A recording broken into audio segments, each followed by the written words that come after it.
Vendredi 16 février 2018, mesdames et messieurs, merci de prendre ce rendez-vous de l'actualité sur Eden Télévision, le sommaire. Visite du chef de l'État ce jeudi sur le chantier du projet de protection de la côte est de Cotonou. Patrice Talon, accompagné d'une forte délégation, est allé constater lui-même l'évolution des travaux. Lancement officiel du Hadj 2018, la cérémonie s'est déroulée ce jeudi à la salle Fleuve Jaune du ministère des Affaires étrangères et de la coopération en présence des différents acteurs impliqués dans l'organisation de cette édition.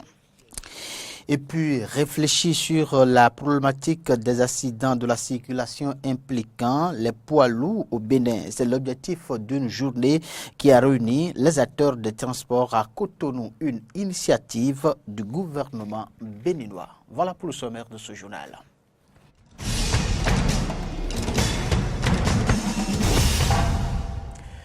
Bienvenue à toutes et à tous. Le chef de l'État, Patrice Talon, a visité le chantier du projet de protection de la côte est de Cotonou dans la soirée de ce jeudi 15 février 2018. Le personnel de l'entreprise Bessaye en charge donc de l'exécution du projet de protection de la côte est de Cotonou a donc reçu ce jeudi à la visite du chef de l'État, Patrice Talon, venu lui-même constater l'évolution des travaux. Accompagné du ministre du cadre de vie, José Didier Tonato, préfet du littoral Modeste Toboula, le chef de l'État a eu droit à une visite guidée suivie des explications du coordonnateur du dit projet, Philippe Zoumenou, sur le niveau d'exécution des travaux, ce qui reste à faire pour qu'en décembre 2018, les travaux arrivent à terme. À la fin de la visite, c'est au ministre du cadre de vie, Didier Tonato, de faire le point. Suivons ici un extrait de ses propos au micro de Carnot François Mbediento et de Fréjus Fiorci. C'est une journée de joie pour nous. Nous avons été ravis d'accueillir le président de la République. C'est sa toute première visite d'un chantier qui a démarré depuis plus de 7 mois. Vous avez compris que pour lui, c'est les résultats concret qui compte. Et grâce au président de la République, en moins de 6 mois, le Bénin a mobilisé 40 milliards de francs CFA. 40 milliards de francs CFA avec 12% de participation du Bénin, c'est ça que nous sommes en train de voir ici. À savoir refaire des épis complémentaires. Aujourd'hui, nous sommes à 7 mois de travaux, mais déjà pratiquement à 40% de taux d'exécution physique, pour seulement moins de 30% de taux d'exécution financière. C'est des épis à construire, c'est du dragage pour recharger la côte, pour amoindrir l'érosion côtière, et c'est surtout de la stabilisation parce que nous venons de finir, le chef de l'État a donné des instructions fermes pour que les parties qui n'avaient pas suffisamment été prises en compte, les épis intermédiaires qu'on n'avait pas faites, la possibilité également de valoriser cette zone soit prise en compte. Nous sommes très satisfaits. Aujourd'hui, les populations dorment tranquilles, la plage est protégée, ils sont à l'abri de l'érosion côtière. Non seulement ça, nous gagnons maintenant de la plage pour faire de l'aménagement balnéaire, donc pour développer notre tourisme balnéaire. Au droit de PLM, nous ferons un lac marin, ce sont les instructions que le chef de l'État a données. Donc nous avons maintenant des études complémentaires à faire. Ici, sur le site libéré d'Aquapark de Domé, nous ferons un aménagement urbain pour voir comment est-ce que nous développons de la promotion immobilière ici, tout en restant inclusif avec les populations à côté, en leur proposant des équipements sociaux collectifs. Donc c'est un projet qui se déroule très bien, qui a démarré en juillet 2017 et qui va finir en mars 2019. Donc 20 mois de travaux.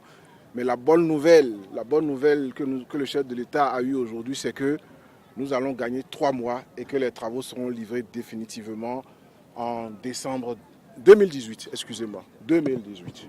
C'est au pas de charge que ça se passe et nous sommes très satisfaits de l'avancement des travaux, de la compétence à la fois de l'équipe béninoise qui pilote le projet, de l'entreprise qui fait la construction, mais aussi du bureau d'études qui contrôle pour notre compte.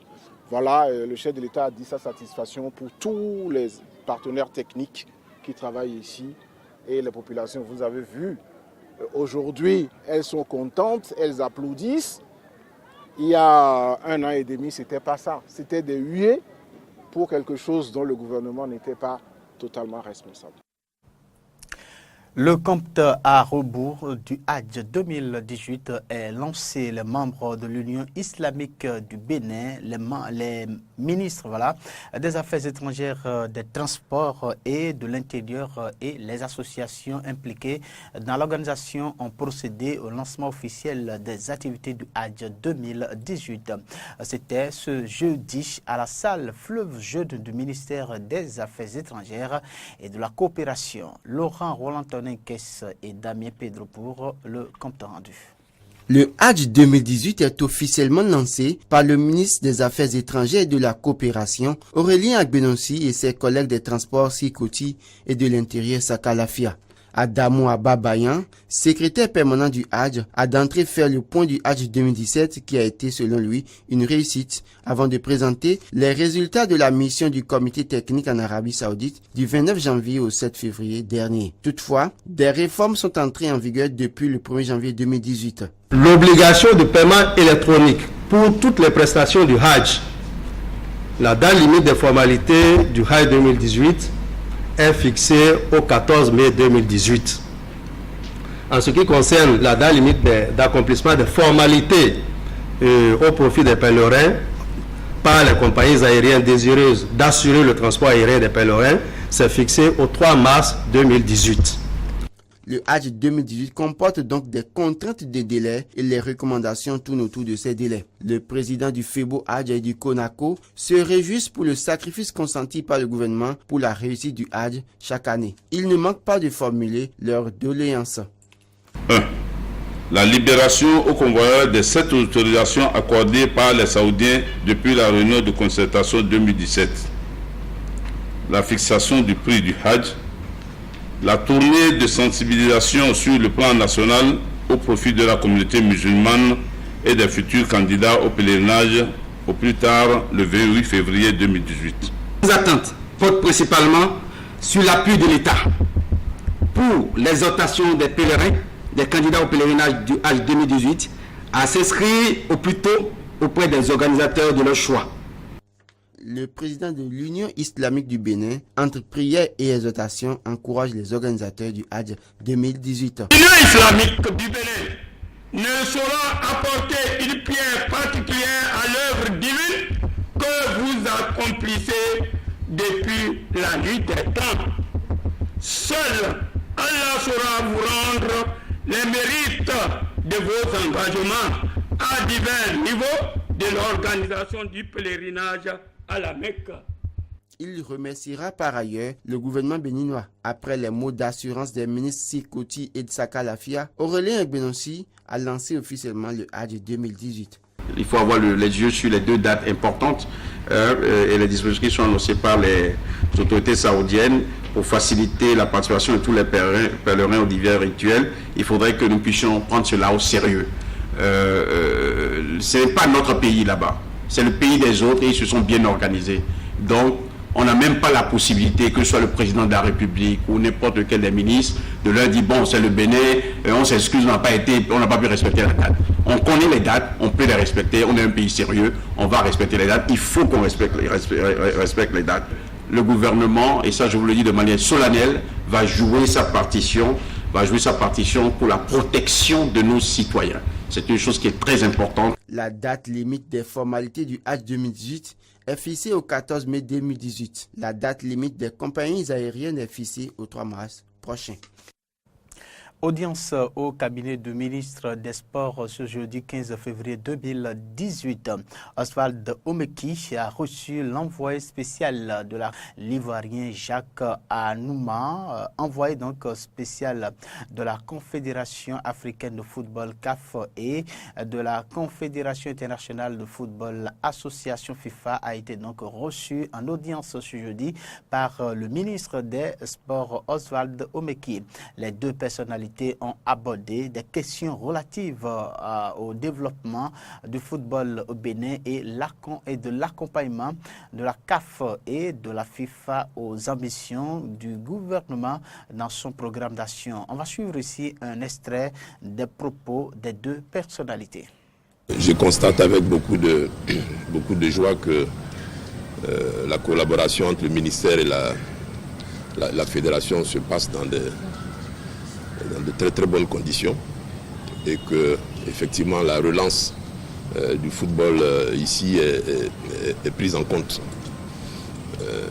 Donc je me réjouis de cela. Je profitais aussi pour l'informer de la nouvelle mission qui m'a été confiée par le président de la FIFA et de la CAF.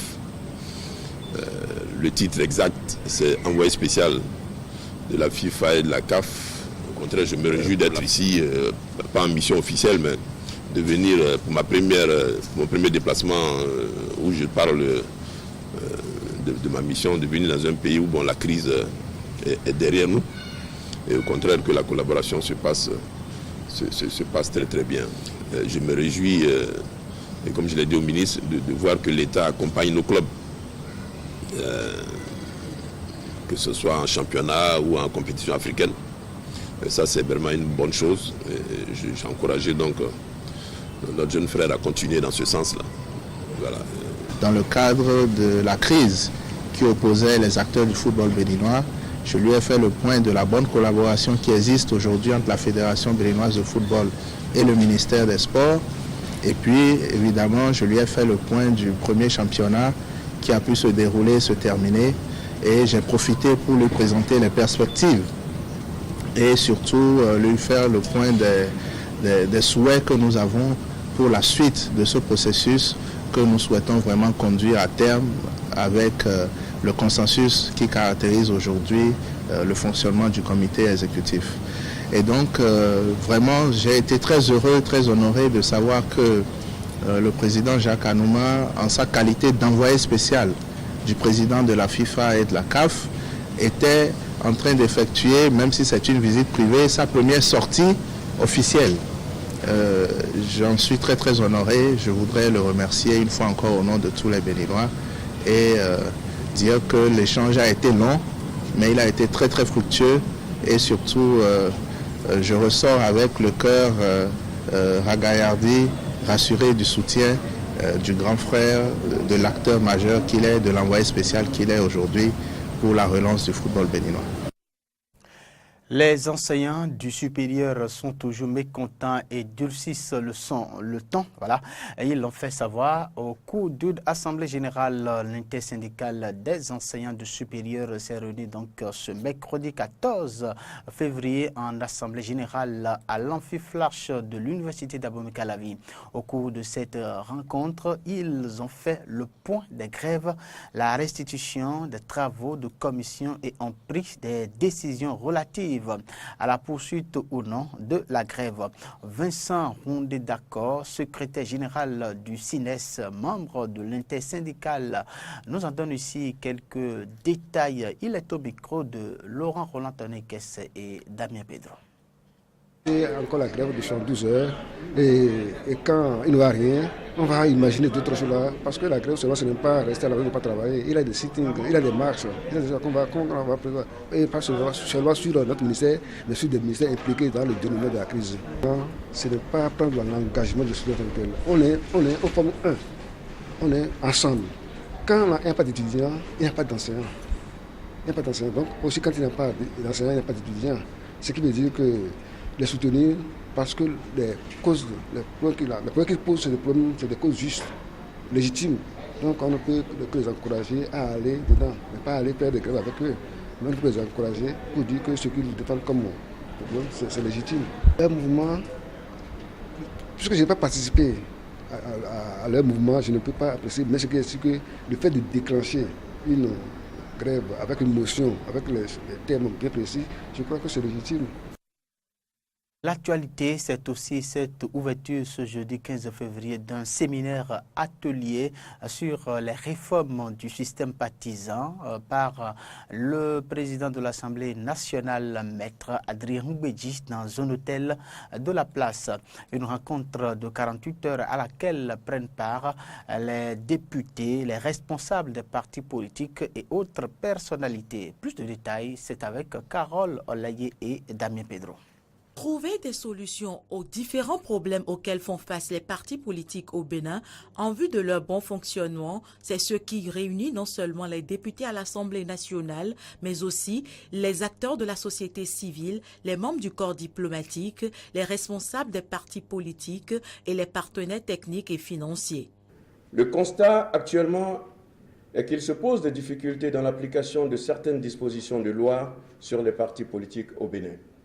C'est le cas notamment des dispositions du Code électoral et de la Constitution applicable aux partis politiques, des dispositions de la Charte des partis politiques relatives à la participation aux élections, à l'accès aux moyens officiels d'information et de communication, au statut de l'opposition, au financement public, à l'encadrement du financement des partis politiques, et pour ne citer que cela. Or, à l'évidence, il s'avère nécessaire d'adopter des lois, mais en même temps d'en garantir toute l'application. 48 heures durant, les participants à ce séminaire parlementaire sur les réformes du système partisan ont pour objectif la sensibilisation de la classe politique sur les enjeux d'une réforme pertinente du système partisan à travers une étude critique montrant les forces et les faiblesses de la loi numéro 2001-21 du 21 février 2003 portant charte des partis politiques au Bénin.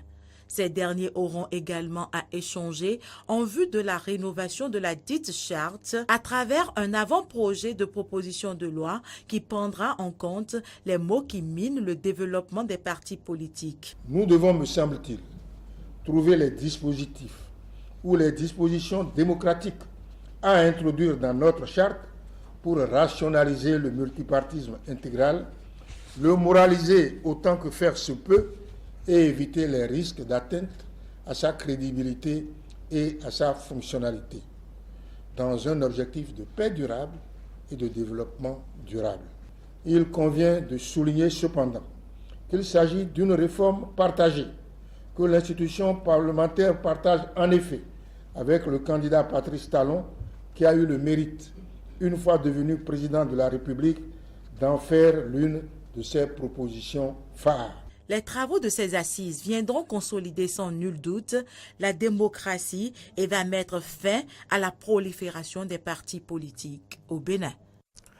Journée de réflexion également ce jeudi 15 février sur la problématique des accidents de la circulation impliquant les poids lourds au Bénin. Une initiative du gouvernement béninois sous l'égide du ministre des Infrastructures et des Transports. Fréjus Serwan et Romaric Devouchi pour le point. Procéder à un juste et pertinent diagnostic des accidents de la circulation impliquant les poids lourds sur les différents axes routiers du Bénin et proposer des mesures crédibles, durables et applicables pour pallier le drame. C'est autour de cet objectif commun que se sont réunis les cadres du ministère de la Sécurité, du ministère des Transports et des différents acteurs du transport routier au Bénin ce jeudi 15 février à la salle de conférence des tours administratives. Le ministre des Transports, Sir Koti, a rappelé les statistiques qui justifient cette journée de réflexion. En 2015, notez que un accident sur 4 est concerné par les véhicules poids lourds, alors qu'en 2016, le taux de personnes tuées a été de 37,7%. Des suites de ces accidents, des centaines de personnes, des milliers sont tuées, tandis que d'autres passent de longues semaines d'immobilisation à l'hôpital ou dans les centres de santé et beaucoup d'entre elles ne parviennent plus jamais à vivre, à travailler ou à faire usage de toutes leurs facultés naturelles. Les causes de ces accidents de circulation orchestrés par les poids lourds sont connues et les conséquences dramatiques. Du non-respect du code de la route, des surcharges de personnes et des marchandises, du défaut et de l'insuffisance d'entretien du matériel, des mauvais stationnements, la conduite sous l'emprise de l'alcool et de substances dopantes, etc. Cette situation qui fait des accidents de la route la première cause de mortalité des jeunes de moins de 25 ans dans notre pays constitue chaque année au Bénin une perte économique annuelle de plus de 110 milliards de francs CFA. Devant des membres de la société civile, des syndicats de conducteurs et transporteurs et des promoteurs de compagnies de transport, le ministre Sirkoti a sensibilisé les conducteurs de véhicules poids lourds au respect du code de la route et à faire davantage attention aux personnes et aux biens. On revient également dans ce journal sur le traditionnel Conseil des ministres qui s'est tenu ce mercredi sous la présidence effective du président de la République, Patrice Talon. Il faut noter que d'importantes décisions ont été prises, notamment des décrets adoptés et des nominations. On va suivre ici un extrait des points faits par Logade Desso, ministre de la Justice, Joseph Djokbenou. Il est au micro de Laurent Roland et de Fréjus Fiorci. Le Conseil des ministres s'est réuni ce mercredi 14 février 2018 sous la présidence de M. Patrice Talon, président de la République, chef de l'État, chef du gouvernement. Plusieurs dossiers ont été examinés au cours de la séance. 2 décrets ont été adoptés. Premièrement, décret portant approbation des statuts de l'Agence nationale des manifestations officielles et des événements culturels et sportifs. Deuxièmement, décret portant approbation des statuts du Fonds des arts et de la culture au titre des communications. Sous cette rubrique, 2 dossiers ont été approuvés. Premièrement, sélection de la société Louis Berger pour la mission d'assistance à la maîtrise d'ouvrage bâtiment à l'Agence du cadre de vie pour le développement du territoire et comme chargé de mission auprès de l'Agence de construction des infrastructures, du secteur de l'éducation et de l'Agence du patrimoine et du tourisme. Deuxièmement, réalisation des études de faisabilité en vue de l'installation de centres de services agricoles dans les pôles de développement agricole. Au titre des comptes rendus, le Conseil a approuvé le compte rendu suivant. Préqualification de concessionnaires pour le financement, la réalisation, l'exploitation et l'entretien du contournement nord-est de Cotonou. Les nominations suivantes ont été prononcées. Au ministère des Affaires étrangères et de la coopération, sur proposition du ministre, directeur adjoint de cabinet, M. Alain Ayadokoun. Au ministère du Travail et de la fonction publique, sur proposition du ministre, directeur de cabinet, M. Dieudonné Kossi Assoba. Au ministère de l'Industrie et du Commerce, sur proposition du ministre, directeur de la programmation et de la prospective, M. Marcel Didjoko Hunkonou, directeur général de l'Agence nationale de la propriété intellectuelle, M. Mathias Benjonan Agon. Dernière information avant donc de boucler ce journal sur Eden Télévision et on va dans le département de Lomé, plus précisément dans la commune d'Adjoun où les populations des villages Gbana et de Rankpa connaissent de sueurs froides ces derniers jours à cause de la présence des Peuls éleveurs transhumants dans ces localités. Ces derniers ont détruit toutes les cultures et ont même tiré sur un militaire évacué d'urgence à l'hôpital de zone d'Adjoum. Amen Didier Rumpenoudji est descendu sur le terrain pour faire le constat. Voici à présent son compte rendu. La commune d'Adjoum subit les affres des Peuls transhumants qui ont assiégé les villages de l'arrondissement de Kodé. Les Peuls armés n'ont peur de personne, ni même des militaires déployés sur le terrain pour sécuriser les paysans. Ce lundi 12 février, un des militaires en faction dans le village de Gmana a été atteint par balle à la cuisse. Le soldat de 29 ans n'a eu la vie sauve que grâce aux populations qui l'ont sauvé et amené à l'hôpital de zone d'Adjoum. J'étais là-bas, le moment là. Lorsque les Peuls sont venus, ils ont brûlé les champs et puis on avait appelé les militaires. Les militaires sont arrivés là-bas pour les chasser, pour ne pas quitter. En même temps, les Peuls ont commencé par tirer. Et puis il y a un militaire qui a eu balle perdue. Et puis on a appris pour envoyer ça à Adjoum. Non, hein, ils sont fuis pour laisser le monsieur là. Une fois admis dans ce centre de santé, la prise en charge a été effective et la mobilisation des autorités autour du militaire l'a sorti hors de danger. Effectivement, nous avons eu à recevoir un militaire âgé de 29 ans exactement et qui est venu dans un état comateux. Donc, atteint au niveau de la face latérale de la cuisse droite. Donc, tout juste quand il était venu en même temps, il y avait le coordonnateur, le directeur, et puis toute l'équipe était là.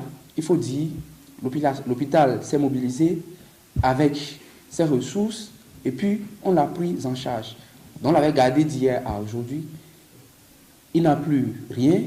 Il se porte à merveille. Il faut dire que les Peuls transhumants détruisent toutes les cultures sur le terrain et n'hésitent pas à tirer sur les populations. De la manière que les Peuls sont en train de faire la chose, c'est à cause de ça que là où je suis maintenant, j'ai déjà quitté dans le village. Il y a beaucoup d'hommes même qui sont quittés dans le village parce qu'ils tirent seulement et puis ils brûlent les champs. Donc il n'y a pas aucun qui va rester devant eux.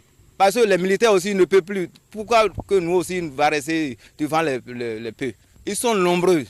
Et puis les Peuls aussi sont nombreux. Et puis les Peuls sont 2 fusils en main en tiré. Avouons-le, les militaires envoyés sur le terrain font aussi ce qu'ils peuvent. Ils ne sont pas en grand nombre, mais ils essaient de les repousser. Mais rassurez-vous, il n'y a plus de culture qu'il faut espérer dans ces zones. Toutes les cultures sont déjà détruites.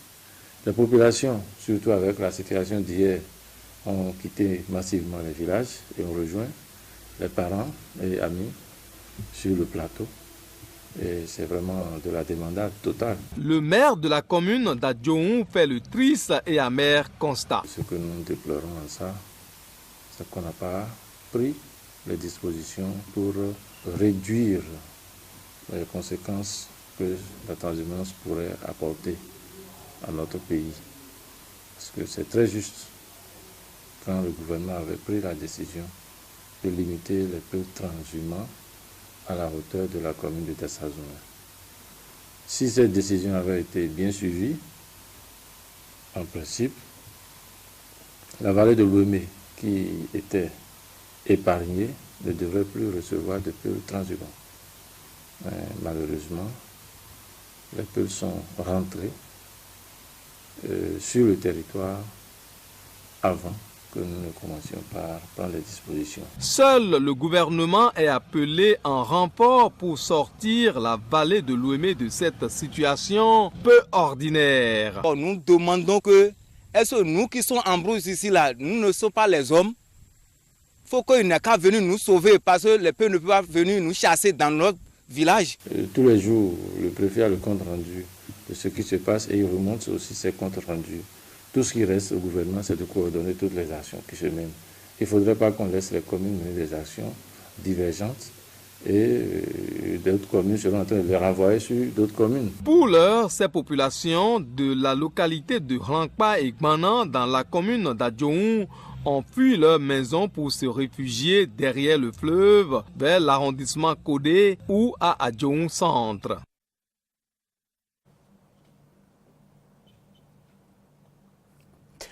Eh bien, c'est la fin donc de ce journal sur Eden Télévision. Merci de l'avoir suivi. Vous pouvez continuer à suivre nos informations sur notre site internet benin-eden.tv. Portez-vous bien. Au revoir.